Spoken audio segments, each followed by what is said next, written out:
India Bangladesh సరిహద్దు చాలా పొడవైంది. 4096 కిలోమీటర్ల పొడవైన సరిహద్దు ఉంది రెండు దేశాల మధ్య. మామూలుగానే బంగ్లాదేశ్ నుంచి ఇండియాకు చొరబాట్లు ఎక్కువ. ఎలా అయితే పాకిస్తాన్ నుంచి కశ్మీర్లోకి అంటే ఇండియాలోకి చొరబాట్లు జరుగుతూ ఉంటాయో అలాగే ఇటు బంగ్లాదేశ్ నుంచి కూడా ఇండియాలోకి చొరబాట్లు జరుగుతూ ఉంటాయి.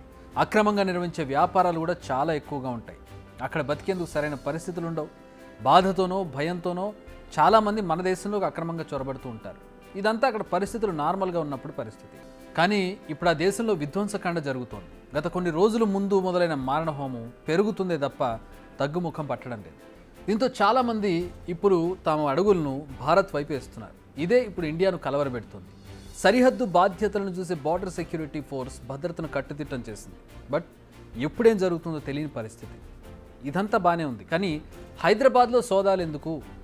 హైదరాబాద్లోని బాలాపూర్, కాటేదాన్, మైలార్దేవ్పల్లి, పహాడీ షరీఫ్, ఫలక్నుమా ఈ ఏరియాస్ అన్నిటిలో పోలీసులు సోదాలు చేశారు. ఎందుకంటే ఈ ఏరియాస్లో ఎక్కువగా బంగ్లాదేశీయులు ఉన్నారన్న అనుమానంతో. ఇందులో ట్విస్ట్ ఏంటంటే కొంతమంది అనుమానితులను కూడా అదుపులోకి తీసుకున్నారు.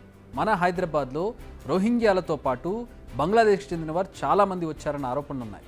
వీరిలో కొంతమంది వ్యాపారాలు కూడా చేస్తున్నారు. భవన కార్మికులుగా కూడా పనిచేస్తున్నారని అనుమానాలు. వీరిలో కొంతమంది రెగ్యులర్గా బంగ్లాదేశ్ కూడా వెళ్ళొస్తున్నారు. ఇప్పుడు వీరి అండ చూసుకునే బంగ్లాదేశ్ నుంచి మరికొంతమంది తరలి రావచ్చనే డౌట్స్ ఉన్నాయి. నిజానికి ఎప్పుడైతే బంగ్లాదేశ్లో ఆందోళనలు మొదలయ్యాయో ఇండియాకు రావాలనుకునే వారి సంఖ్య పెరుగుతూ వస్తోంది. ముందు జాగ్రత్తగా కేంద్ర ప్రభుత్వం కీలక నిర్ణయం తీసుకుంది.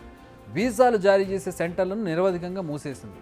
నెక్స్ట్ అనౌన్స్మెంట్ వచ్చే వరకు వీసాల జారీ ఉండదని క్లియర్ కట్గా చెప్పేసింది. సో బంగ్లాదేశ్ నుంచి అఫీషియల్గా ఎంట్రీ బంద్ అయినట్టే. కానీ బార్డర్స్ వద్ద పరిస్థితి డిఫరెంట్గా ఉంటుంది. వెస్ట్ బెంగాల్లోని జల్పాయిగూడి వద్దకు చాలామంది బంగ్లాదేశ్ వాసులు వస్తున్నారు. బంగ్లాదేశ్లోని 5 జిల్లాలు ఈ సరిహద్దుకు అతి సమీపంలో ఉంటాయి, ఇటు పశ్చిమ బెంగాల్కు. ఇప్పుడు ఈ ప్రాంతానికి రోజు వందలాది మంది వస్తున్నారు. తమను ఇండియాలోకి అనుమతించాలని అక్కడ రిక్వెస్ట్ చేస్తున్నారు బార్డర్ సెక్యూరిటీ. అయితే తాము పగడ్బందీగా గస్తీ కాస్తున్నామంటోంది బీఎస్ఎఫ్. నాట్ ఓన్లీ బీఎస్ఎఫ్, ఇప్పుడు Indian coast guard, Indian navy కూడా అప్రమత్తంగా అవ్వాల్సినటువంటి పరిస్థితి వచ్చింది.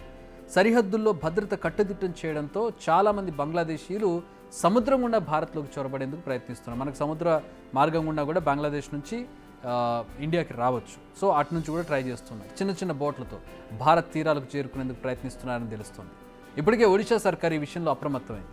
ఒడిశా తీరానికి బంగ్లాదేశ్ తీరానికి మధ్య దూరం జస్ట్ 200 కిలోమీటర్లు మాత్రమే.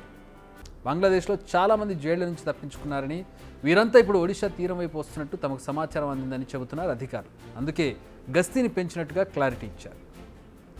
అక్రమంగా సరిహద్దు దాటడం, ఆ తర్వాత బెంగాల్లోకి రావడం, అక్కడి నుంచి దేశంలోని ఇతర ప్రాంతాలకు వెళ్ళడం, ఇదే సీన్ జరుగుతోంది. నిజానికి ఇది కేంద్రానికి చాలా తలనొప్పి ఇష్యూ. ఎందుకంటే వీరికి ఒక్కసారి ఆశ్రయం ఇస్తే మళ్ళీ వెనక్కి పంపడం దాదాపుగా అసాధ్యం.